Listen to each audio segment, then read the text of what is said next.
Salmos 32. Não é o nosso texto base, mas eu quero compartilhar essa palavra com você primeiro para pregar o que eu preciso depois, amém? Na verdade eu não ia falar dela, mas eu vou falar porque eu sou obediente. Deus bagunça na sua vida, amém? De uma forma boa. Salmo 32.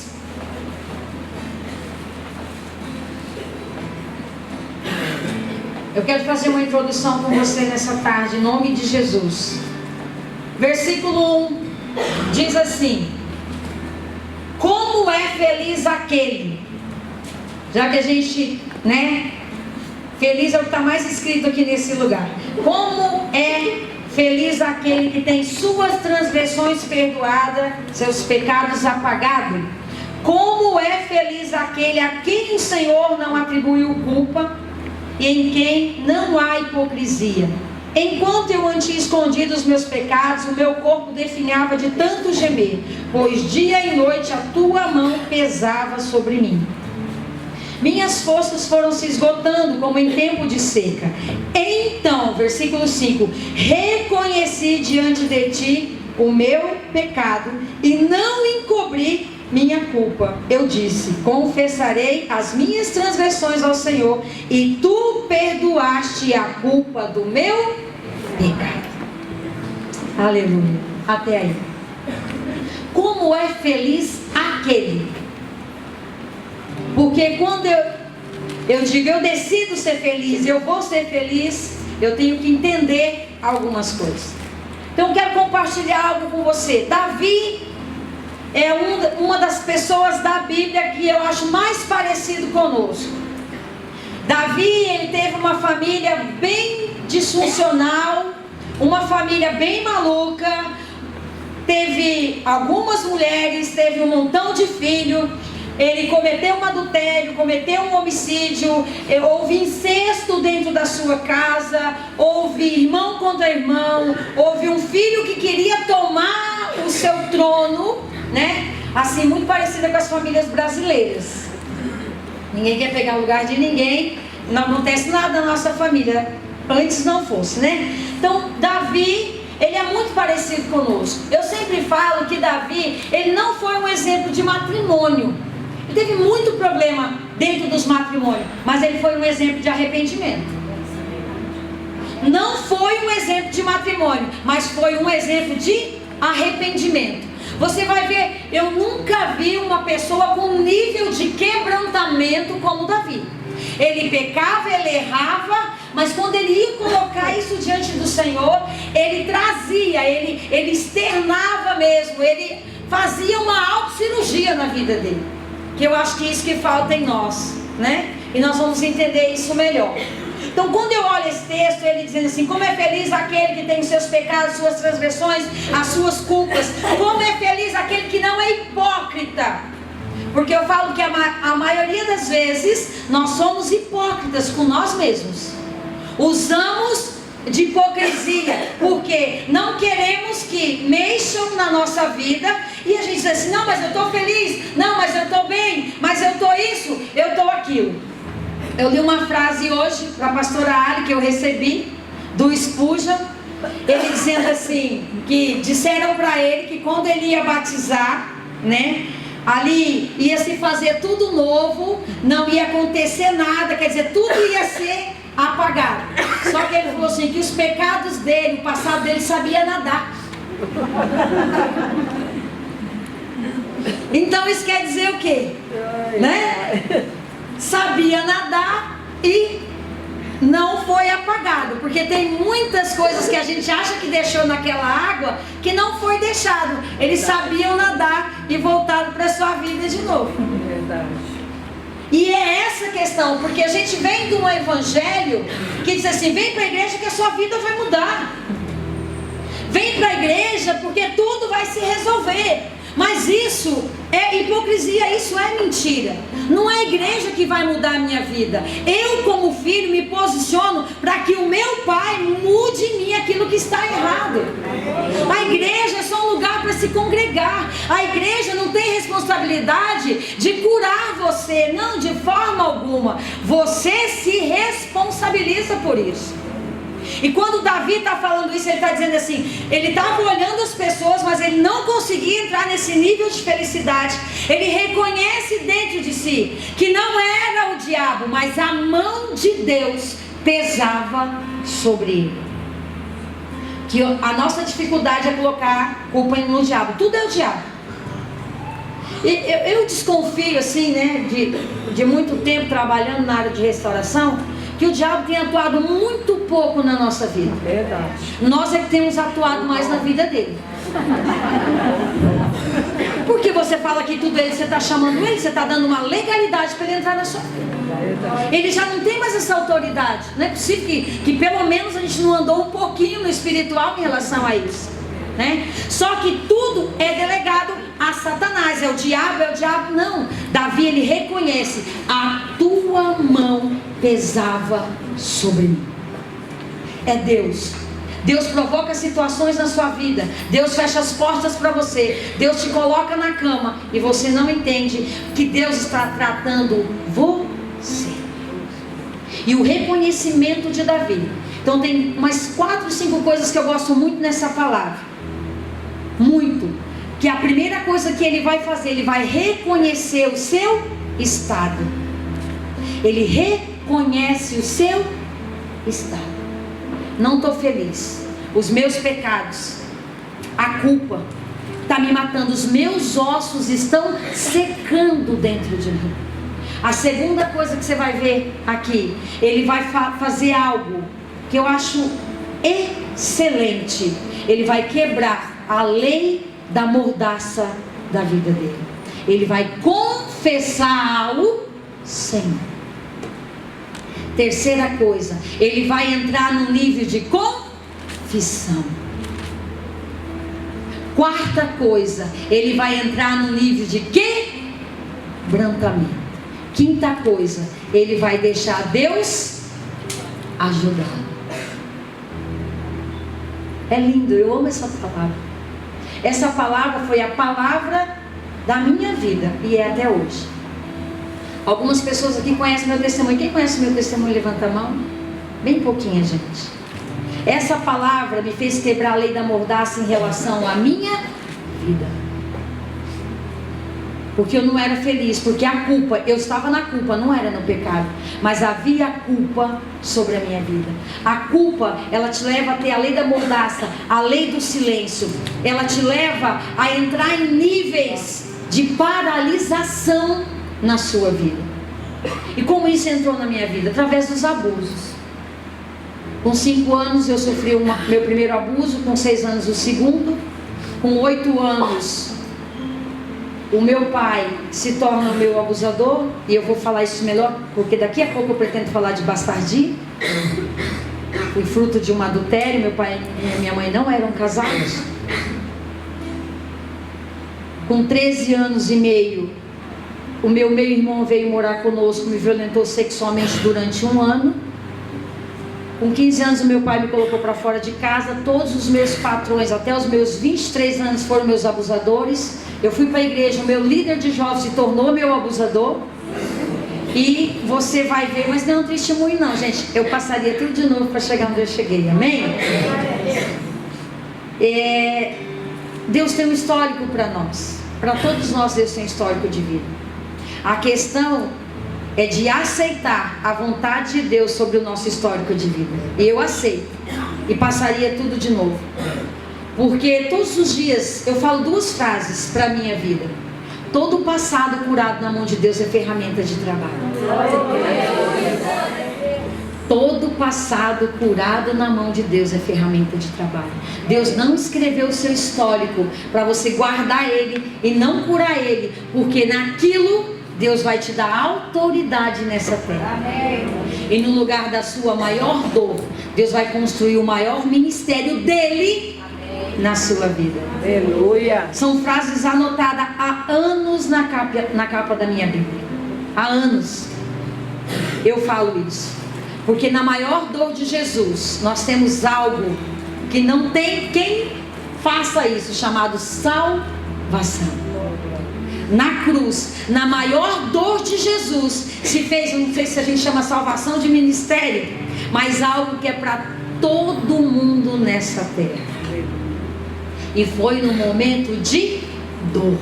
Então, na sua dor, o seu Pai, que é Deus, Ele constrói algo que é maior do que você imagina. Então não senta na sua mazela, não senta na sua dor, não senta em cima do seu problema. Deixa Deus tratar ele e transformar ele na biografia da sua vida, e você vai poder restaurar pessoas com isso. Então eu vim desse contexto, um contexto que um pai que abre uma porta de moralidade na sua vida, né? Porque normalmente a gente sempre quer arrumar um culpado, ou normalmente quando se fala de cura e libertação, restauração, ninguém gosta desses seminários, né? É porque hoje a coisa está tão feia que nós estamos sendo procurados. Antigamente a gente era o último caso que as pessoas iam procurar, era nós, mas hoje as pessoas já não estão dando mais conta de si mesma e têm nos procurado. Mas o que acontece? Que normalmente, eu estou há muitos anos trabalhando nessa área de libertação, mas quando eu comecei, libertação era expulsar demônio. Verdade. Expulsava o demônio, você estava liberto. Agora eu te falo uma coisa: você tira o demônio de uma vida da pessoa. Esse demônio entrou porque abriram a porta. Se você não fechar a porta, então não teve libertação. Então o nosso problema nunca foi o demônio, foi a porta que a gente nunca conseguiu fechar. E Jesus diz assim: e se limpar a casa e não cuidar dela, vão vir 7. Aí você vê que o teu estado é pior do que o primeiro. E você fala: meu Deus, o que é isso na minha vida? Então eu vim desse tempo que se fazia um culto na sexta-feira e expulsava o demônio e você estava liberto. Mas se você não lidar com aquilo que deu legalidade para o demônio, então não tem libertação. E normalmente a porta que se abre para um demônio entrar é a área da alma. Então isso não é nem libertação, é cura interior. Quando eu não perdoo, porque eu tive dificuldade de perdoar os meus abusadores, né? Porque a gente é bom para ser crente. O que diz: não, isso está no passado, jogou lá no mar do esquecimento. Ou um versículo miserável, que eu odeio da Bíblia, esse versículo. Todo mundo fala esse versículo, mas a Bíblia fala que jogou no mar do esquecimento. Vai estudar o que Deus estava falando com aquele profeta, que você vai entender o que Deus estava jogando no mar do esquecimento, que não era as suas mazelas. Fica bem tranquilo, que Deus não tem peixe, não come mazela no fundo do mar. Amém? Então o que acontece? Nós vamos entendendo esse princípio, vamos entendendo que muitas das vezes a falta de perdão é que dá legalidade. Muitas das vezes a lei da mordaça. Por quê? Normalmente quando você é abusado, alguém fala assim: se você contar para alguém, eu te mato. Porque os meus abusadores falavam isso, que eram os meus tios, meu pai, meu irmão. Se você contar para alguém, eu te mato. Lei da mordaça, lei do silêncio, você não fala. E eu não vou dar uma aula de abuso, só quero pincelar para você entender. Ela tem 2 extremos, o abuso. Ou ela te leva à passividade, que você não fala e aceita tudo. Tudo que a pessoa fala, você aceita, né? Você entra num lugar de passividade terrível. E o meu lugar foi de passividade. Fui para a igreja, tive a oportunidade de me livrar disso e dizer assim: não, está tudo bem, está tudo ótimo, beleza, não vamos mexer nisso daqui, glória a Deus, né? Então isso é uma passividade muito grande. Às vezes eu brinco, na sala de atendimento me dá 10 pai de santo para eu atender, mas não me dá um passivo. Porque o passivo é o seguinte: você está falando com ele, fala: não, ixi, era meu vizinho, já passou, tá, mas você está com problema, porque dá disfunções em várias áreas da sua vida. Não, mas não é disso não. Aí você fala assim: tá, mas se Deus te der uma oportunidade e colocar essa pessoa na sua frente 5 minutos, o que você faz? Ah, nada, né, pastora? Fazer o quê? Já passou. Miserável, né? Se você tem 5 minutos, que Deus, é Deus que vai te dar. Presta atenção, se Deus dá, Ele respalda, né? Você pode xingar, gritar, avançar, você não vai fazer nada. Você acha que isso é normal? Por que isso acontece? Porque eu não quero me deparar mais com esse problema. Porque a pessoa que ela não gosta de lembrar do passado, a pessoa que não gosta de falar do seu passado, ela tende a repeti-lo. Quem tem dificuldade de falar do seu passado, tende a repetir. Não gosta de lembrar, não gosta de falar, ele vai repetir do seu passado. Infelizmente é assim, gente. Por quê? Eu não falava e até dos meus 5 aos meus 23 anos de idade eu sofri abuso. Você já imaginou? Porque aquilo era uma perseguição, aquilo estava sobre a minha vida, era algo não tratado, não curado, não, porque assim, ninguém acorda um belo dia e fala assim, eu vou abusar alguém hoje. Isso não existe. Existe um histórico espiritual sobre a nossa vida, que dá uma legalidade de perseguição, porque a iniquidade dos pais vão visitar os filhos até a 3ª e 4ª geração. É uma visitação. Você está sendo visitado. Tem gente que abortou, tem gente que é divórcio, tem gente que é separação, tem gente... vários tipos de perseguição. E é isso que nós não entendemos, porque nós não queremos falar. E quando Davi fala assim, mas quando eu confessei, quando eu resolvi confessar, o que aconteceu com ele? Ele foi liberto. Às vezes consiste em quebrar a lei da mordaça, consiste em você assumir. A terceira coisa do abuso é a culpa. A gente se sente culpado por aquilo que não foi você que provocou. E tem gente que ele é culpado de tudo. A nação que está com problema, ele se culpa. O irmão cai, ele se culpa. O pai e a mãe se separam, ele se culpa. Ele vive num lugar de culpa. Então são coisas que vão acontecendo na nossa vida e nós não entendemos.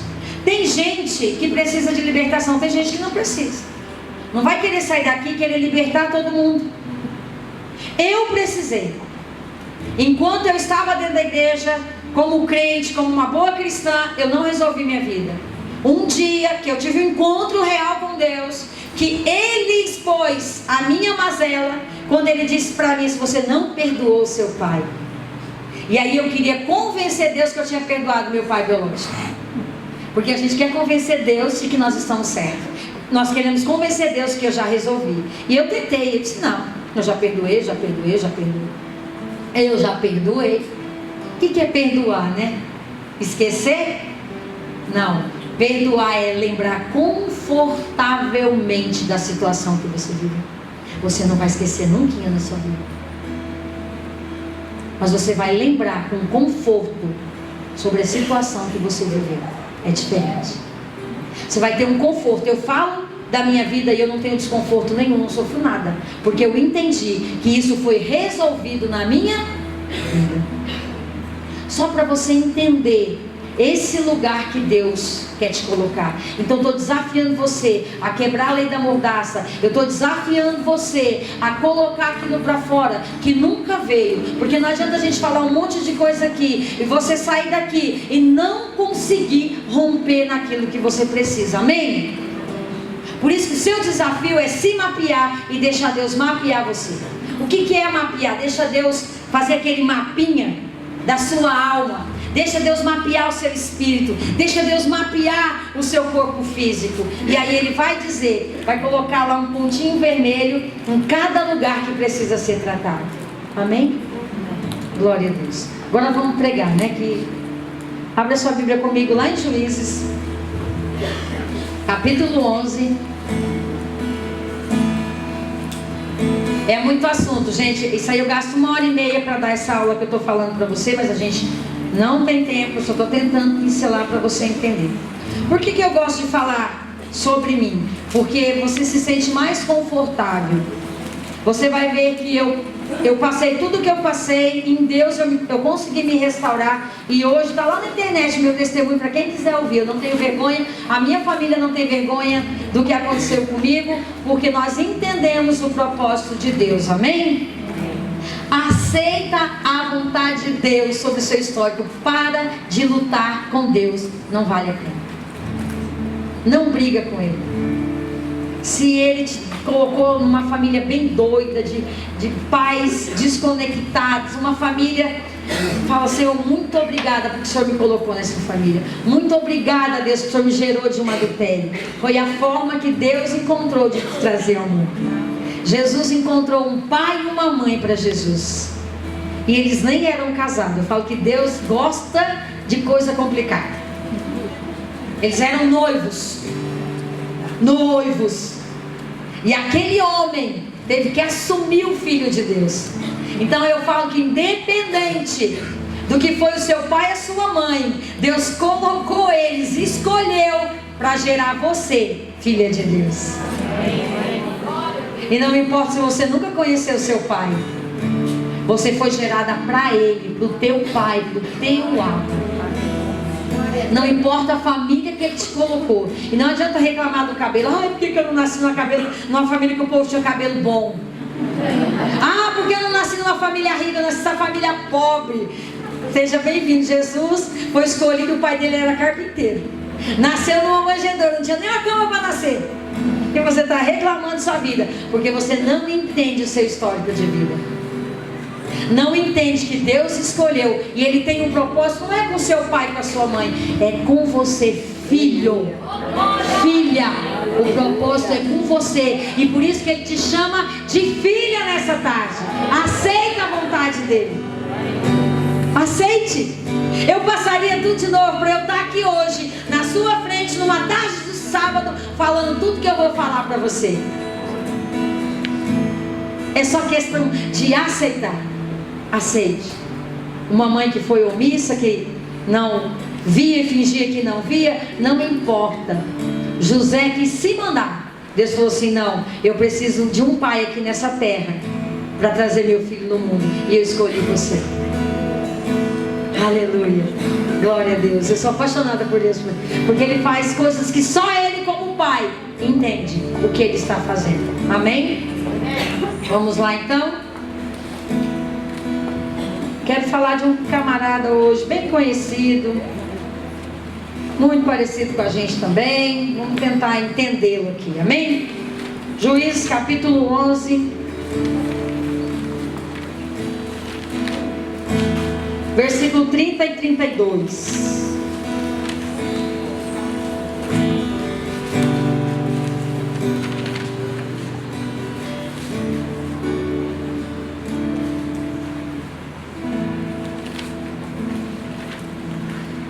Aleluia. Todos acharam? Amém? Amém. Versículo 30. E Jefité fez este voto ao Senhor: se entregarem os amonitas nas minhas mãos, aquele que estiver saindo da porta da minha casa ao meu encontro, quando eu retornar da vitória sobre os amonitas, será do Senhor, e eu oferecerei em holocausto. Uau! Deixa sua Bíblia aberta que a gente já vai continuar lendo. Jefité, ele é conhecido pelo seu voto. Ele fez um voto ao Senhor. Ele disse: se Deus entregasse os amonitas em suas mãos, qualquer um que estivesse saindo à porta da sua casa, ele entregaria ao Senhor. O que nós entendemos aqui? Que esse voto ficou muito conhecido. Ele declara isso, né? Só que nós vamos entender aqui nessa história, vamos entender os bastidores, na verdade, dessa história, que esse voto vai ser a derrota final, onde ele vai perder a sua casa, aonde ele vai perder e vai sair do propósito que Deus tem para a sua vida. Porque você sabe que na sua casa não tem qualquer um. Não é qualquer um que atende a porta da sua casa. É seu vizinho que abre a porta da sua casa? Não. Como que um ser humano em sã consciência vai dizer que aquele ou qualquer um que sair à porta da minha casa, eu vou entregar ao Senhor? Normalmente quando um pai vai para a guerra e ele está muitos dias fora de casa, quem que recebe? Normalmente os filhos. Só que você vai entender o que estava no coração desse homem. Você vai entender que quando eu me desconecto de Deus, me desconecto de algumas coisas, eu vou perdendo aquilo que me pertence no físico. Mas vamos conhecer melhor essa história. Vamos ler aqui o versículo 1, só para a gente introduzir.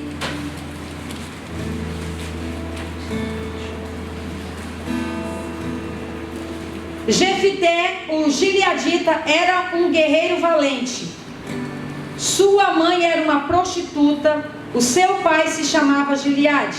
A mulher de Gileade também lhe deu filhos, que quando estavam grandes, expulsaram Jefté, dizendo: você não vai receber nenhuma herança da nossa família, pois você é filho da outra mulher. Então Jefté fugiu dos seus irmãos e se estabeleceu em Tobi. Ali um bando de vadios se uniu-se a ele e o seguia. Ok. Então o que fala aí? Que ele era um guerreiro. Ele era um guerreiro. Porém, todos nós temos um porém no nosso histórico. Porém, era filho de uma prostituta.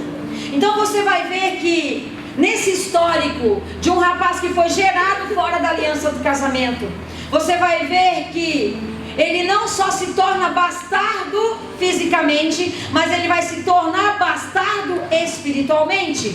A bastardia, ela consiste em ser gerado fora da aliança do casamento, mas eu me torno um bastardo espiritual. Sabe por quê? Eu vou te explicar. Porque normalmente, quando você conhece a casa do seu pai, quando você vem para a casa de Deus, você vem do mundo, você vem desconectado, você entra nesse lugar buscando uma paternidade. Quando eu venho desse contexto, dessa desconexão, quando eu venho de um histórico muito difícil, eu chego na igreja com um espírito de bastardia. Por quê? Eu estou buscando conhecer o meu pai. Então, normalmente, quando nós chegamos na igreja, nós queremos o quê? Fazer uma aliança com Deus. E eu só deixo de ser bastarda ou bastardo espiritual quando eu sou colocada dentro de uma aliança. Só que a nossa questão, e nós vivemos isso muito dentro da igreja hoje, é que nós estamos na casa de Deus, nós estamos na casa do nosso Pai, mas ainda estamos sem herança, ainda somos bastardos, porque não encontramos o nosso lugar. E esses dias eu estava orando, Deus falou muito comigo. Deus falou assim: filha, todas as vezes que alguém que está na igreja peca, todas as vezes que você comete algo, você rompe a aliança, e quando você rompe a sua aliança com seu pai, você é bastardo. Olha isso. Todas as vezes que você romper a sua aliança com seu pai, a sua aliança de paternidade, você é bastardo. E isso é muito sério, porque nós achamos que está tudo bem. Não, mas eu estou aqui na igreja. Mas você está vivendo como Jefité. Você pode ser guerreira, pode ser valente, pode ser valorosa, mas porém você tem um histórico de vida. E quando eu não consigo arrumar o meu histórico de vida, eu posso estar dentro da casa do meu pai, ou eu posso ser expulsa dela. Eu vou continuar sendo bastardo.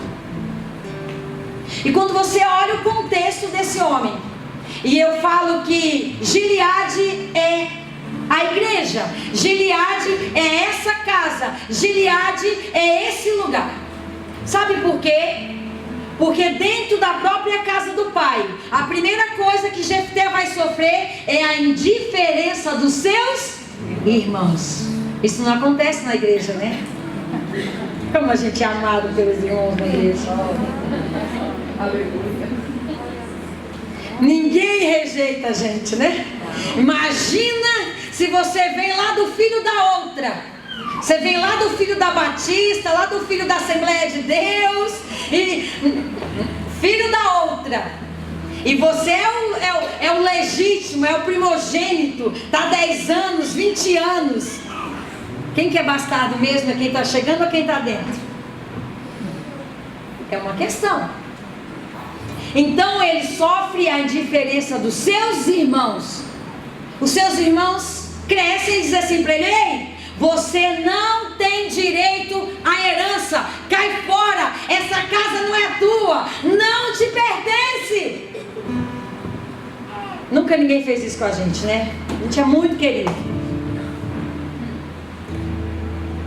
A segunda coisa que vai pesar na vida desse camarada: ele tinha pai, gente. A Bíblia fala que o pai dele chamava-se Gileade. O que o pai dele fez? Nada. O que o pai dele fez? Nada. Então nós temos aqui a indiferença do seu pai. Muitas das vezes, e agora eu quero chamar a atenção aqui para líderes, nós líderes, muitas das vezes os irmãos estão expulsando outro irmão na casa do pai, e nós somos indiferentes, não fazemos nada e deixamos eles embora, porque não enxergamos o grito de dentro daquele filho que só quer um lugar na sua vida. E muitas das vezes a gente, como irmão, tem o prazer de ver o outro embora, porque não suporta ele. Muitas das vezes Deus coloca um irmão para nós cuidar, para a gente devolver a herança para ele, e a gente manda ele embora, expulsa ele. Mas o que mais me dói, e eu falo que Gileade é a igreja, porque a igreja ela está assim, ela não está mais se importando, ela está indiferente, ela não liga mais com quem entra, com quem sai, com quem vai embora, tanto faz.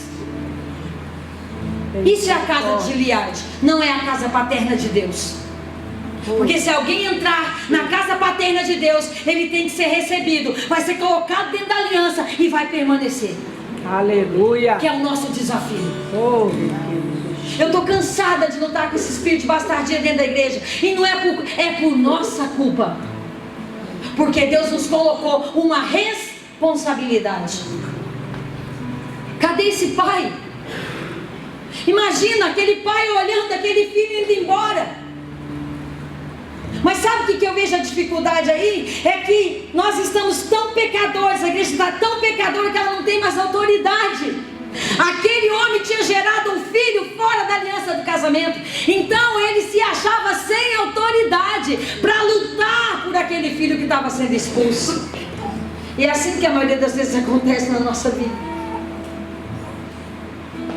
A gente não luta mais, a gente deixa ir embora. A terceira coisa que pesa na vida dele: ele tinha uma mãe que era prostituta. Ele era chamado do filho da outra. Ele era conhecido por quase todo mundo, porque sua mãe saía com um monte de homens. E eu fico imaginando a dor dessa criatura. Talvez ele em casa e a mãe recebendo o homem, ele tendo que conviver com tudo isso. Só um pai pode revogar e quebrar o legado da vida de um filho. E aquele homem não fez nada. Aquela dor, o trauma de ser gerado dessa forma, de ter família e não ter família. E aí o que ele faz? Que a Bíblia fala que ele foge. Ele foge e vai morar em Tobi. E a quinta coisa que você vai ver aqui é algo chamado marginalização. Vai viver à margem, vai viver na rua. Tobi quer dizer rua. Ele sai da casa do seu pai e vai viver à margem. Ele vai viver uma vida sem propósito. Ele vai viver na rua. Todas as vezes que você se desconectar, todas as vezes que você for embora, todas as vezes que você fugir, você vai entrar em Tobi. E Tobi não é o sentido físico, não. Tobi está dentro de você. Tem uma rua, tem um lugar onde você está vivendo à margem e não está conseguindo romper. Tem casa, mas é como não tem casa. Tem família, mas é como se não tivesse família. Tobi está dentro de você. Tobi é a rua. E aí, o que acontece? Ele vai para Tobi, quem recebe ele? A equipe de pastores da cidade? Quem que recebe ele? Os drogados, as prostitutas, os levianos, a escória, os moradores de rua, aquele povo que não tem compromisso se ajunta a Jefté. Porque quando você está desconectado do seu lugar, você só vai atrair para a sua vida quem mora na rua. E não fica se achando a boa da balachita, não, dizendo assim: nossa, mas eu atraio tanta gente para a minha vida, gente que tem o mesmo problema que eu, mas eu nem resolvi ainda, mas Deus me ama tanto que mandou ele. Não, isso aí são os levianos que vieram para lamber as suas feridas. Isso não vai te trazer cura. Você tem que entender que quando você estiver curado, Deus vai te colocar nesse lugar. Se você estiver atraindo esse tipo de gente para a sua vida, Deus está dizendo que: ei, você não está curado, você está em Tobi, você está morando na rua, sai desse lugar. É isso que ele está dizendo. E a gente acha que não. Esse monte de gente, eu achava lindo, um monte de gente abusada vinha conversar comigo. Eu dizia assim: Deus, né? Eu passei por tudo isso, agora eu posso ajudar um monte de gente. Ajudava coisíssima nenhuma. Hoje eu posso dizer que eu ajudo, porque você só vai atrair isso para a sua vida. Toda desconexão da sua casa aqui na terra vai gerar uma desconexão no seu espiritual. Por isso que muitos vêm para a igreja, não são colocados dentro da aliança espiritual de Deus, vão e voltam. Tem gente que já trocou de igreja igual troca de roupa, não tem um lugar para ele, ele não está contente em lugar nenhum. Você acha isso normal? Sem herança. Não tem herança. Vem a rejeição, vem o abandono, vem o isolamento, vem a solidão, e você vai se fechando nesse teu mundo. Ou quer fazer tudo, quer limpar a igreja, quer fechar a igreja, quer cantar, quer fazer tudo, quer compensar de alguma maneira. Eu vou falar disso amanhã. Daí você não é filho, você se torna um escravo. É pior ainda, porque você quer ser louvado pelo seu trabalho. Agora, sabe o que mais me deixa doida com essa palavra? Jefté morava em Gileade. Gileade é conhecida até hoje como a cidade que tinha um bálsamo de cura. Ele sai do lugar da cura e vai morar em Tobi. Você está no lugar da cura e muitas das vezes vai para Tobi. Muitas das vezes você sai do lugar que Deus te colocou, o lugar da cura. Sabe qual foi o maior problema de Jefté? Ele não conseguiu vencer. Ele não conseguiu vencer o seu histórico. Ele não conseguiu encarar as verdades sobre a vida dele. Então ele foi achar um monte de gente para lamber as suas feridas. E ele cresce, e ele se torna forte, ele se torna um guerreiro. Mas dentro dele não havia cura. Porque deixa eu contar uma historinha para você. Ele nunca voltou para Gileade. Ele nunca voltou para o lugar da cura. E Deus é um Deus que faz caminho de volta. Com Deus o negócio é voltar. Com Deus o negócio é tratar. Quando Deus lida com o filho, quando Deus fala do filho pródigo, quando aquele rapaz cai em si, ele entende. A Bíblia fala que ele volta pelo mesmo caminho e vai ter com seu pai. Jefté nunca voltou para ter com seu pai. Nunca voltou. E o que vai acontecer na vida desse homem? Ele fica poderoso, ele fica forte, ele fica conhecido. Isso é bem coisa de crente. Eu venci, eu estou aqui, agora eu prego, agora eu canto, agora eu faço isso. Eu vou mostrar para vocês o que Deus está fazendo na minha vida. E o que acontece? Os líderes daquela região, os amonitas, vão procurar Jefté.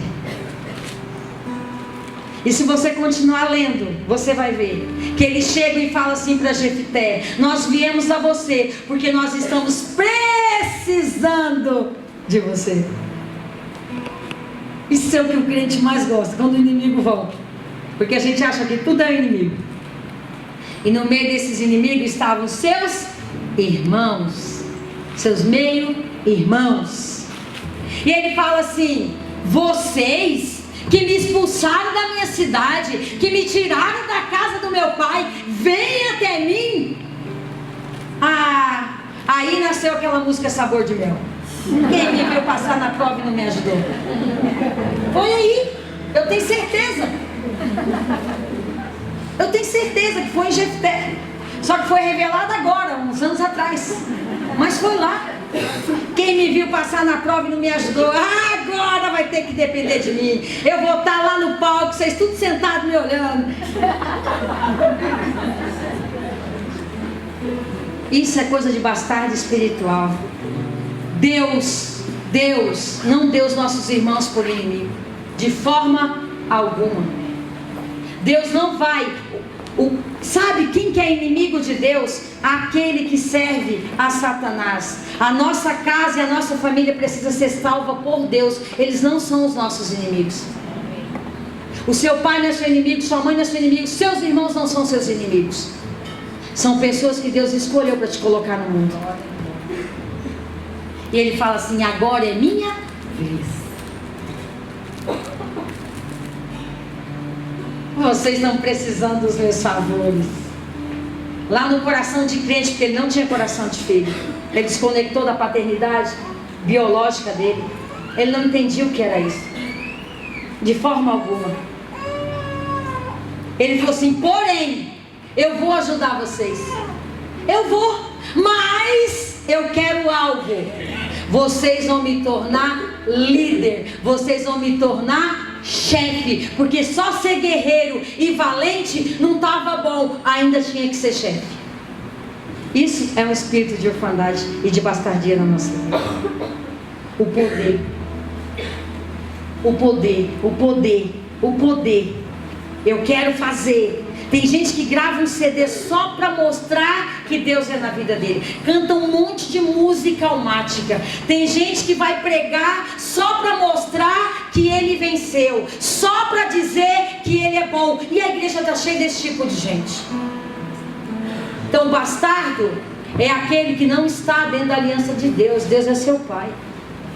Se você não está conectado na aliança dele, você sofre de bastardia. E a bastardia vai trazer o quê? Procrastinação, segregação. Vai te roubar do foco, vai te tirar do propósito, te tira do lugar de cura. Não deixa você viver aquilo que Deus tem para a sua vida. E aí, não se contentando em ser chefe, em ser líder, Deus diz que aquela batalha seria ganha porque Deus era com ele. Ele fez um voto. Deus não pediu aquele voto. Deus não quer matar filho de ninguém. Mas não estava bom porque ele queria mais. É um negócio sem limites para a nossa vida quando nós não entendemos. Ele queria mais, ele queria mais, ele queria mais. Então qualquer um, Deus, que não era o cachorro que ia sair, ele deu a única. Sabe qual foi o maior mal de Jefté? Ele se uniu a um povo que até hoje Deus não tem propósito com esse povo. Olha quem que ele foi defender: os amonitas, que vinham de Amon e Moabe. Amon e Moabe foram as filhas incestuosas de Ló. As suas filhas o embriagam e deitam ele. Para ter uma geração, tem filho com seu próprio pai. Em Salmo 60, versículo 8, Deus fala assim: eu vou lavar as minhas mãos na pia de Moabe. Olha o tanto que Deus gostava desse povo. Olha o tanto que Deus gostava dos amonitas. Olha o tanto que Deus disse: eu vou lavar as minhas mãos na pia de Moabe. Olha quem Jefité foi defender. Quem Deus abominava. Ele estava fazendo a vontade dele ou ele estava fazendo a vontade de Deus? De que forma que esse homem estava agindo? Olha o povo que ele vai defender.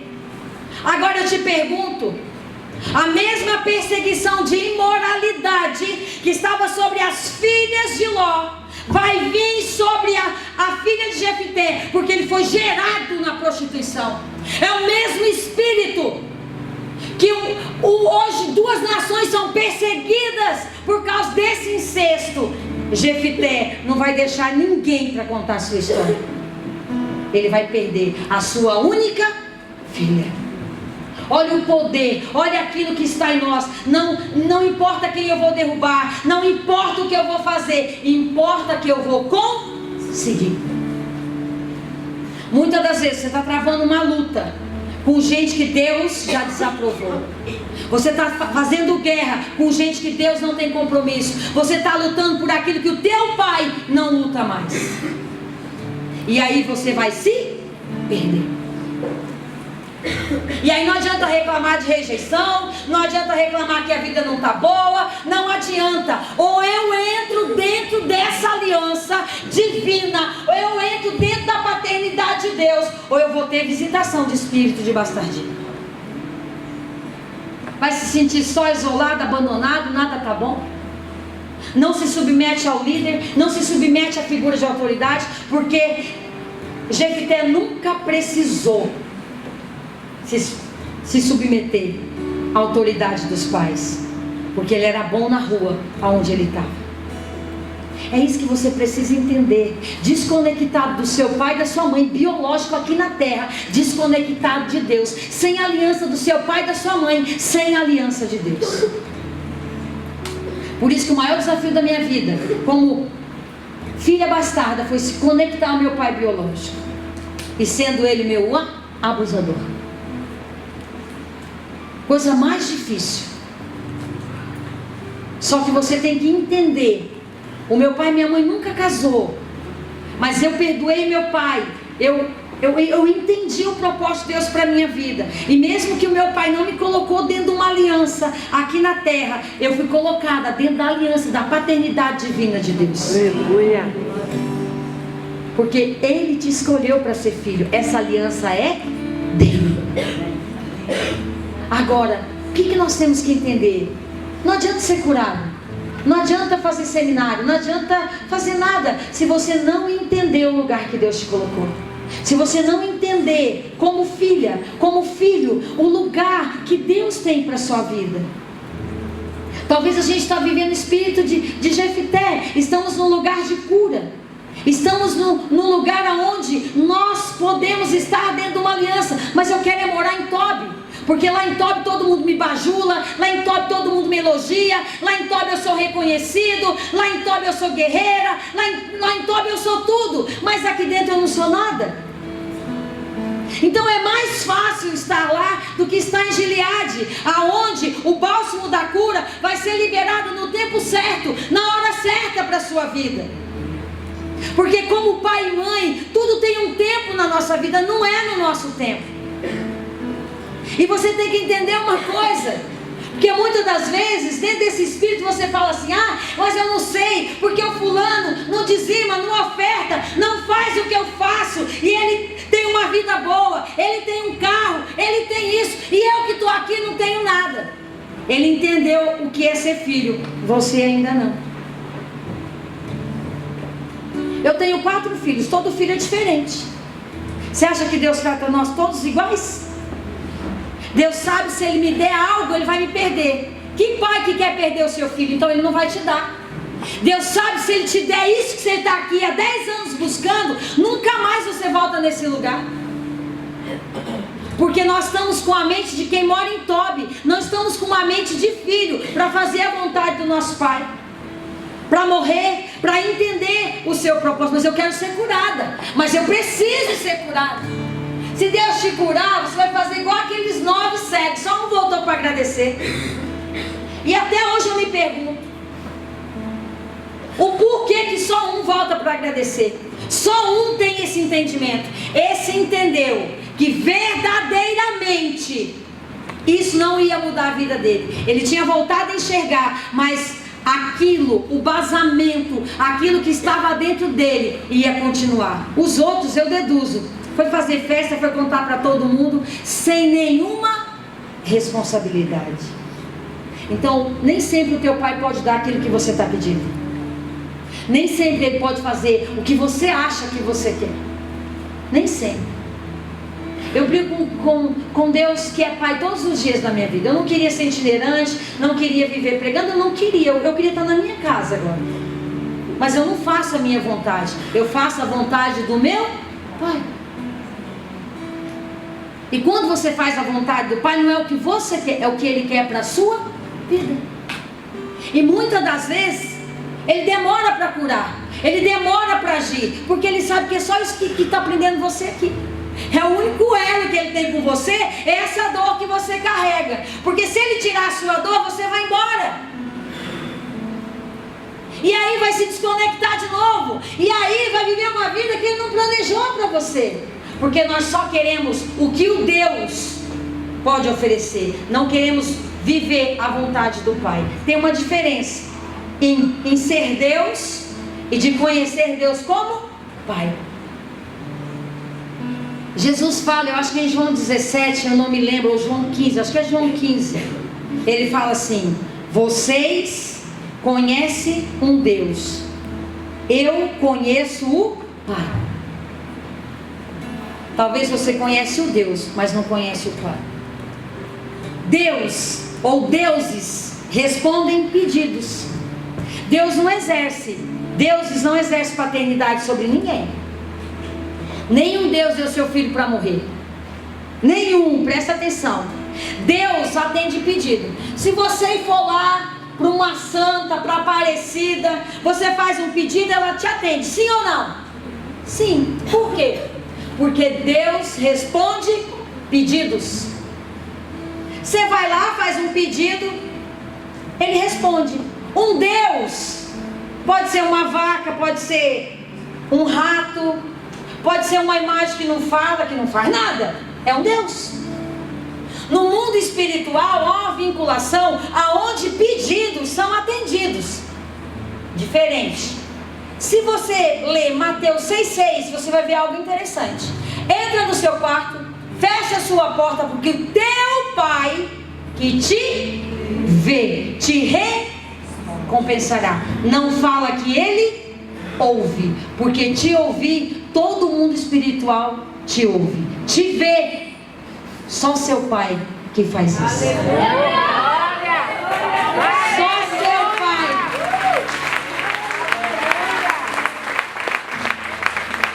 Então para de ser pedinte, porque Ele não quer ser seu Deus, Ele quer ser seu Pai. Entra no seu quarto que o seu Pai quer te ver, Ele quer te contemplar. Esse é o desejo do coração dEle. É isso que nós precisamos entender. Para de buscar Ele como Deus. Fala assim: seja feita a tua vontade. Eu quero ser filha. Faz essa vontade de filha que o Senhor tem para a minha vida. Senão você vai continuar buscando um Deus. Ele nunca quis ser Deus. Ele nunca quis. Por isso que Ele manda Jesus, manda um filho para nos ensinar a ser filho, para entender o nosso Pai. Jesus não chama Ele de Deus, chama de Pai. Seu Deus pode ser seu carro, o seu Deus pode ser seu relacionamento, o seu Deus pode ser tudo que amarra a sua vida. Agora o Pai não. O Pai, Ele vela, Ele te entende, Ele te compreende. Não adianta falar de cura, não adianta falar de restauração, não adianta falar de libertação, se você não entender Deus como Pai. Recebe Ele como Pai e Ele vai agir na sua vida. Ele vai curar suas mazelas, vai secar suas feridas como Pai. como pai. E é isso que você precisa entender. Um pai tem 5 funções na nossa vida: proteção, segurança, limites, afirma identidade e dá direção. Olha, um pai. Se o seu pai não te deu segurança, não te deu proteção, não te colocou limites, não afirmou sua identidade, não te deu direção, quem você acha que vai te dar? Não é Deus, é o teu Abba. O teu Abba vai te proteger, vai te dar segurança, vai te colocar limites, vai afirmar sua identidade e vai te dar direção. Aleluia. Entenda Ele como Pai e toda a sua vida vai ser restaurada. Glória a Deus. Não venha buscar um favor de um Deus. Muita gente, a gente não atende, manda embora, porque só quer se livrar do pecado que está cometendo. Não tem um comprometimento de ser filho, de assumir essa paternidade. Então não dá para fazer nada. Se você não tem uma vida de devocional, se você não medita na palavra, se 1 hora por dia você não se fecha para ter um relacionamento com o teu pai, nada vai ser eficaz na sua vida. Nada. Não é Neus Etioca, não é Cote, não é ninguém que vai dar jeito em você. Você vai passar por 10 ministrações, 15 ministrações, e a sua vida vai ser a mesma. Porque nós não somos deuses, nós somos filhos. Só o seu pai vai poder te ajudar. O maior desafio da sua vida é receber Deus como pai. Quando eu recebo Deus como pai, eu deixo de ser órfão, eu deixo de ser bastardo, e eu entro num lugar, numa posição que Ele tem para a minha vida. O bastardo vive em fuga, o bastardo vive isolado. Você já assistiu um filme antigo que tem lá 3 filhos do rei e um filho bastardo? O filho bastardo é quem mesmo? É o guerreiro, não é? E os filhos legítimos não vão para a guerra. Quem vai é o bastardo. E aí, normalmente, né, eu falo que a única coisa boa de ser bastardo nos filmes é que é bonito, né? Cada corpão que os bastardos têm, que você fala, Jesus, acho que é a única coisa boa, tá, gente? Só pra gente ficar mais aliviado. E ele vai o quê? Ele vai pra guerra, ele mata todo mundo para provar para o seu pai que ele é bom. Isso é a gente na igreja tentando provar para um pai aquilo que ele já sabe que nós somos. Querendo ser guerreiro, querendo vencer batalha. Ele fala assim: pai, você não precisa de nada disso. Eu mando as tropas, eu preparo o exército, eu faço descanso. Aleluia. Eu sou médico dos médicos, eu tenho posto de Gileade, eu toco na área do abuso, eu toco nas desconexões, eu toco nas mazelas, eu toco no seu abandono. Eu tenho tudo isso para a sua vida, é isso que ele está dizendo. Aleluia. E nós estamos buscando aonde mesmo? Por isso que Davi fala que as suas transgressões, os seus pecados afastavam ele de Deus, a sua hipocrisia. Mas quando ele resolveu confessar os seus pecados, Deus veio e trouxe um refrigério para a sua vida. Olha a diferença. Quando ele resolveu entender e receber Deus como Pai. Como Pai. A nossa maior dificuldade hoje é de ver um Deus que nos coloca dentro dessa aliança, nos conecta.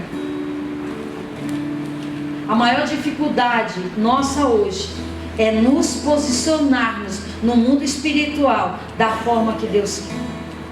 E eu preciso que você tenha esse entendimento, porque senão tudo aqui vai ser jogado fora. Você já escutou uma palavra que ela revirou sua vida? Quando você volta para sua casa parece que não aconteceu nada?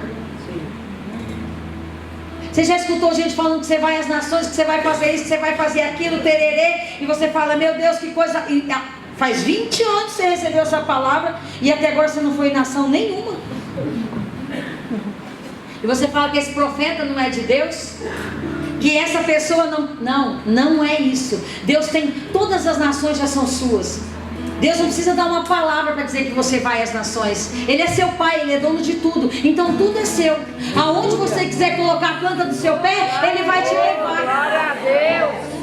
precisa ser falado, mas você está esperando essa palavra, porque o órfão, o bastardo está nesse lugar, está esperando alguém empurrar ele, mas você não precisa disso. Então o seu desafio hoje é olhar para Deus como Pai, não como Deus. E deixa Ele tocar em você, deixa Ele extrair aquilo que Ele precisa, mas deixa Ele fazer do jeito dEle. Não jejua para manipular Deus, não faz voto para manipular Deus. Esse homem, ele fica sem descendência, a sua descendência está morrendo na face da terra, porque você não tem entendido o que Deus tem para você. Aí todo mundo gosta, né? Ontem todo mundo profetizando, pulando, é ótimo, mas vamos nos responsabilizar por aquilo que o nosso Pai colocou de encargo ontem na nossa vida, porque senão você vai sair daquela porta e não vai acontecer nada, vai ser mais um movimento, gente caindo. O que você vai fazer com isso como filho? Então olhe, Deus, eu quero te ver como pai, eu não quero mais ir como pedinte, eu não quero mais só orar, né? Você imagina, eu chego para a pastora, ela é minha mãe, eu falo assim: santa, maravilhosa mãe, você pode fazer meu café da manhã? É assim que você fala com a sua mãe? Porque é assim que você vai diante do seu Deus Pai, santo, maravilhoso, poderoso, soberano.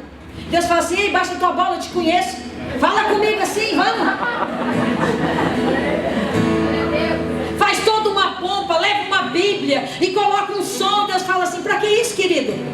Se joga, se humilha, se quebranta, se arrepende, vem pedir perdão aqui.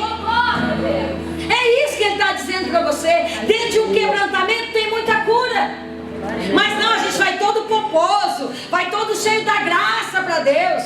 Deus fala assim: não é isso, você não entendeu ainda. Senta e fala assim: senta aqui do meu lado, pai, vamos ter uma conversa séria. Tá feio o negócio aqui embaixo, ou aqui em cima, ou sei lá onde que é. Tá preto, não estou dando conta. Se o Senhor não vir aqui hoje como pai e não interceder por mim, e não ir lá me defender, eu vou morrer. Aí você fala assim: santo, maravilhoso Deus, ai, luta contra os meus inimigos, porque eu não aguento mais. Hipocrisia. Hipocrisia. Senta Ele como pai. Ele quer ser reconhecido como pai. Só assim você entra na aliança dEle. Eu vou como filha para Deus. Tem dia que eu não quero nada, não faço nada. Faço um negócio. É o seguinte: eu vou deitar aqui, eu tenho um tapete lá onde eu oro. Eu não vou orar porque eu não estou com vontade de orar. Também não vou ler a Bíblia porque eu também não estou com vontade. A coisa está tão feia aqui que eu vou me fingir de morta. Aí é verdade, eu faço isso. Eu fecho meu olho e fico lá. Não oro, não leio a Bíblia. E tem dia que funciona, tem dia que ele demora pra caramba. Já me fingi de morte umas 2 horas lá. Ele vai testando você, porque a nossa tendência é o quê? É impedir. É falar assim: não, eu me comprometo. Não, se o Senhor fizer, eu faço. Se o Senhor me der, eu faço. Não, para com isso. Isso não é um relacionamento de paternidade. Não é. Seja sincero, não quer ler a Bíblia? Não leia um capítulo só para dizer, como um bom crente, que você leu a Bíblia. Ou faz uma oração meia boca e diz só para dizer que eu orei hoje. Não, vai, senta com seu pai. Quando a gente tem um problema e a gente tem um pai em casa, a gente senta para resolver com ele. Você pede ajuda, você não está bem na escola. É esse relacionamento. Por isso que ele deu um pai para José. José ensinou Jesus. E por isso que Jesus se relacionava com Deus. Ele entendia de paternidade. Então sai desse lugar que não foi Deus que te colocou. Não seja como Jefté. Você mora em Gileade. Você tem o bálsamo, você tem o lugar da cura. Sai de Tobi, não vale a pena. Sai de Tobi. Nem Tobi aguenta mais você. Tobi já está querendo te expulsar de tanto trabalho que você dá. Verdade. Tobi já está querendo arrumar um lugar para você ir, porque não te aguenta mais. Mas sabe, quando eu prego essa palavra, eu choro muito, porque Jefté teve toda a oportunidade de voltar naquele pai, de se reconectar àquele pai, e ele não fez. Fica de pé comigo nessa tarde. É muito assunto, a gente vai tentando chegar em algum lugar. Então não importa o que aconteceu com você, não importa seu histórico de vida, você tem um Pai. Ele está dizendo para você nessa tarde: entra na minha aliança, sai desse lugar de bastardia. Não foi eu que te coloquei, não foi eu que te coloquei nesse lugar. Amanhã eu vou falar um pouquinho sobre identidade de filho. Qual que é o meu posicionamento? Hoje eu estou tentando colocar você dentro dessa aliança, para amanhã a gente tratar a nossa filiação, falar daquilo que nós precisamos, nos responsabilizar como filhos. Porque é fácil, aparentemente, estar aqui hoje, mas só quem está vivendo um histórico e muitas coisas sabe o que está acontecendo. Relacionamentos que não dão certo, pessoas que não param o emprego, pessoas que não concluíram uma faculdade, pessoas que tudo que começa não termina. Tem gente que não consegue terminar um livro e ainda tenta começar de trás para frente, que é para ver se termina, mesmo assim não consegue. Tudo na sua vida paralisa, tudo na sua vida tem um limite. Você vai se fechar. Agora eu vou romper. Chega ali e estagna de novo. Vai, estagna de novo. Isso não é normal. Mas isso não é só a cura que dá jeito. Só a paternidade de Deus dá jeito. Só Deus pode afirmar a sua identidade. Só Deus pode restituir o que você não teve das suas figuras de autoridade. Só Deus pode dar o que seu pai biológico não te deu, que a sua mãe biológica não te deu. Só Deus pode te restituir. Não vem para a igreja eleger uma pessoa para restituir você, não. Deixa Deus como pai, e Ele vai usar milhares pais de nações, milhares mães de nações para restituir a sua vida. Não é uma pessoa, é quem Ele quiser usar para você. Para te abraçar, para você ganhar um abraço que você nunca ganhou, para dar esse anel de 15 anos que você está esperando até hoje, essa flor que você nunca recebeu, que você queria receber. E aí você casa e diz assim: não, agora meu marido vai dar. Não, ele não é seu pai, ele é seu marido. Ele não vai te dar, porque essa função não é dele. Mas Deus pode usar lá um pai, como usou aquele pai daquele filho pródigo. Quando ele chega em casa, o pai diz assim: corre, traz uma veste, traz um anel, traz um chinelo, porque meu filho estava perdido e foi encontrado. É isso. Ele vai usar uma pessoa para dar o seu anel, e não importa se você tem 30, para Deus você tem 15, e Ele vai dar para você. Ele é seu pai. É isso que Ele está dizendo. Eu não coloquei esse espírito de bastardia sobre a sua vida. Você não precisa fazer nada para chamar a minha atenção. Eu só quero liberar o que eu tenho para a sua vida. Eu tinha de tudo para dar errado na minha vida. Um pai doido, um pai que se tornou alcoólatra, um pai que largou da primeira família e foi morar com a minha mãe, um pai que teve filhos que eu tenho irmãos que eu nem sei se eu vou conhecer, um pai que em vez de me proteger me abusou. Mas sabe, Deus permitiu, não é porque Ele é ruim, porque a gente quer respostas. Por que Deus permite uma criança ser abusada? Por que Deus permite isso? Por que Deus permite isso? É a mesma posição. Tem coisas que Ele vai ver, mas Ele não pode fazer nada, porque aquilo vai dar um resultado para a sua vida que você nem imagina. Quando Ele viu Jesus na cruz, Jesus falou assim: passa de mim esse cálice. O coração de pai queria tirar Jesus da cruz, mas Ele não podia tirar. Ele não podia tirar Jesus da cruz. Eu sei que em todos os meus abusos Ele estava lá. Eu poderia ter morrido e eu não morri, porque Ele me guardou. Mas Ele estava lá. Ele disse assim: calma, aguenta, eu estou aqui, mas eu vou vencer isso com você, e eu vou te dar autoridade, eu vou te levar às nações, eu vou te levar, e você vai ajudar os seus irmãos. Como Jesus é o nosso irmão e morreu por nós, será que eu não posso morrer e sofrer para estar aqui na frente de você, minha irmã, hoje? Será que eu não consigo aceitar a vontade do meu Pai? Será que isso foi para me matar? Foi para me paralisar? Não, não foi.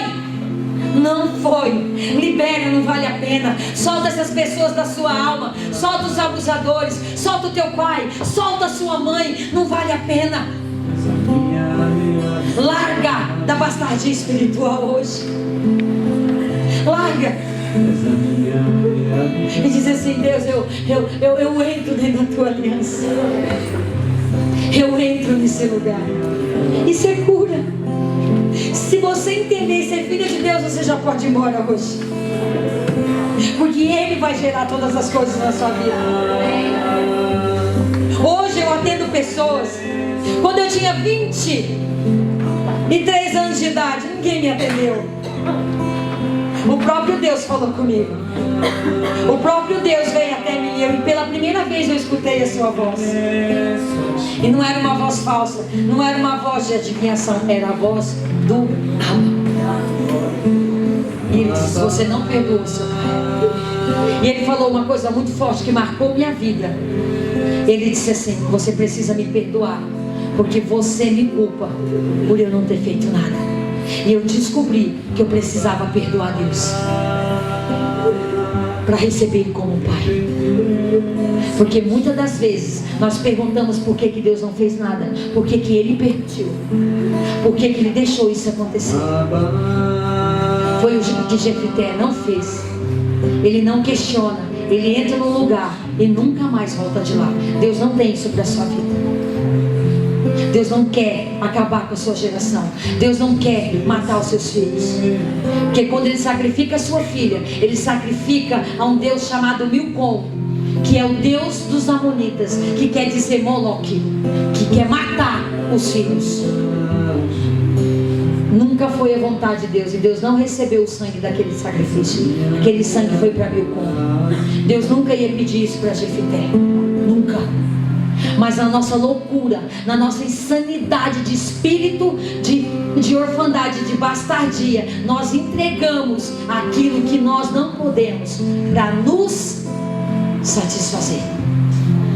Não vale a pena. Não vale a pena. Então não tem como ser curado se você não entender que Ele diz assim: eu sou a verdade que liberta. E Ele diz assim: presta atenção, conhecereis a verdade e ela vos libertará. O que Jesus queria dizer com isso? Ele não estava dizendo que você tinha que aceitá-lo. Você precisa conhecer a paternidade de Deus e ela vos libertará. Que talvez você conheça um Jesus que morreu na cruz, mas não conhece um Deus que é Pai, que quer hoje dizer assim: não importa onde você foi gerado, vem para dentro da minha aliança. Eu tenho um pacto com você. Eu renovo a minha aliança com você. Não quebra ela mais, por motivo nenhum. Volta para Tobi mais. Hoje pela manhã eu orava. Eu não queria pregar essa mensagem, eu queria falar sobre Gideão, mas Deus não deixou. E Deus falou assim: muita gente está morando em Tobi e eu preciso que eles voltem para Gileade, porque eu tenho o bálsamo da cura. Muita gente precisa renovar a aliança comigo. Muita gente precisa me receber como pai hoje, porque eu não quero ser Deus, eu quero ser pai.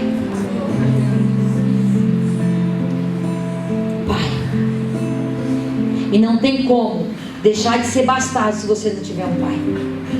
Impossível. Impossível. Então, quando eu falo para você que eu desafio você a entrar nesse lugar, é isso que eu estou dizendo para você. Deixa Ele dizer assim: ó, não é isso que eu tenho para sua vida, não é isso que eu quero fazer. Deixa Ele externar tudo isso em você. Eu tive convite para ser prostituta, mas eu não quis. Porque um dia o meu pai biológico disse: não, você vai ser prostituta, eu vou na zona que você vai abrir. Existiam muitas palavras sobre a minha vida. Fiquei mazilada, entrei num nível de passividade muito grande. Tive que quebrar a lei da mordaça. Tive que, com 23 anos, trazer tudo à luz, tudo que eu nunca tinha falado para ninguém. Tirei a lei da ameaça da minha vida, que é esse tal de eu te mato. É uma ameaça sobre nós. Eu falei assim, eu quero esse lugar que o Senhor tem para mim. Fiz um caminho de volta com meu pai biológico, de perdão, de reconciliação. Quando ele ficou doente, eu cuidei dele, ele teve câncer. Eu fui a última pessoa que viu ele morrer. E quando ele faleceu naquele hospital, Deus falou para mim, você entendeu. E agora eu vou te dar autoridade para falar de paternidade, para falar de orfandade, de bastardia, em todos os lugares que você for. Essa autoridade é sua, porque eu entendi. Imagina você chegar num lugar que você vai cuidar daquele que te colocou para fora de casa, daquele que te abandonou, e Deus vai te conectar nele de volta. Talvez você não entendeu isso. Talvez você está lutando com algo que não é mais para você. Talvez você vai ter que renunciar isso para Deus hoje. Eu sei que é difícil. Eu sei que é difícil liberar perdão. Eu sei que é difícil ser tocado indesegadamente. Eu sei que é difícil, que essas figuras de autoridade deveriam nos proteger, mas não fizeram isso. Mas a sua maior figura é Deus, e Ele sempre esteve com você. Não importa se foi o tio, se foi o avô, não importa se foi o vizinho, não importa. Fala, Deus, eu sei que o Senhor estava lá e o Senhor vai me tirar desse lugar. Eu não quero ser um Jefité, eu não quero sacrificar os meus filhos, eu não quero perder minha casa. Porque eu te faço uma pergunta, você é mulher. Se o seu marido matar o seu filho, você fica com ele? Fala a verdade. Não fica. Você acha que aquele casamento daquele homem foi o mesmo? Você acha que o casamento dele foi o mesmo? Que mãe que vai aceitar que o seu pai vai matar a única filha que ela tinha? Aquele homem destruiu a vida dele. Destruiu.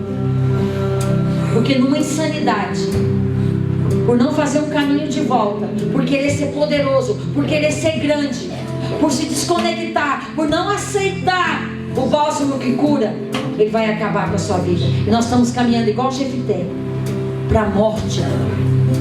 O que mais você tem que perder para entender? O que mais tem que ser tirado de você? Para o seu dispositivo acender dentro de você. É isso que ele está falando com você nessa tarde. Talvez não era isso que você queria ouvir, mas eu não sei falar de outra coisa. Eu não posso lidar com um povo que quer receber uma glória de Deus, sendo que não conhece um Pai, sendo que é desconectado. Não dá. Que como filho você pode tudo. Por isso que Jesus disse, eu e o Pai somos um, eu e o Pai somos um. Eu faço a vontade do meu Pai, estou aqui pelo meu Pai, o meu Pai, o meu Pai e o meu Pai. Por isso que eu estava conversando com uma pastora lá na casa dela. O seu desafio esse ano não é ser João Batista, não é ser Paulo. Todo mundo quer ser alguém da Bíblia. O seu desafio é ser Jesus, porque Jesus era filho de Deus. E ser Jesus é ser filho de Deus. O seu desafio é ser Jesus, porque ele era filho de Deus. Ele entendia disso. Todo mundo quer ser poderoso em alguma coisa. Quer ser Elias, fazer chover, tacar fogo em tudo, ter carruagem, ter não sei o quê. Ninguém quer morrer na cruz, ninguém quer calar a boca, ninguém quer ser cordeiro, ninguém. Mas o seu desafio é ser Jesus, porque ele é filho de Deus. Então, é o seu lugar de filho que te espera. E Jesus sabia o que ele estava fazendo, e nós não sabemos para onde estamos indo. Então, eu desafio você a ser Jesus. Estar na terra para fazer a vontade do seu Pai. E não importa o seu histórico, Deus vai curar ele. Descansa. Se ninguém quiser atender você, ele atende. Se você crer, ele vai aparecer para você, vai tocar em você e vai libertar você. Não tinha ninguém para encarar Paulo. Deus derruba ele e fala assim, agora vai lá procurar alguém. Não se preocupa, ele tem solução para tudo, porque um pai pensa nos seus filhos. Feche os seus olhos.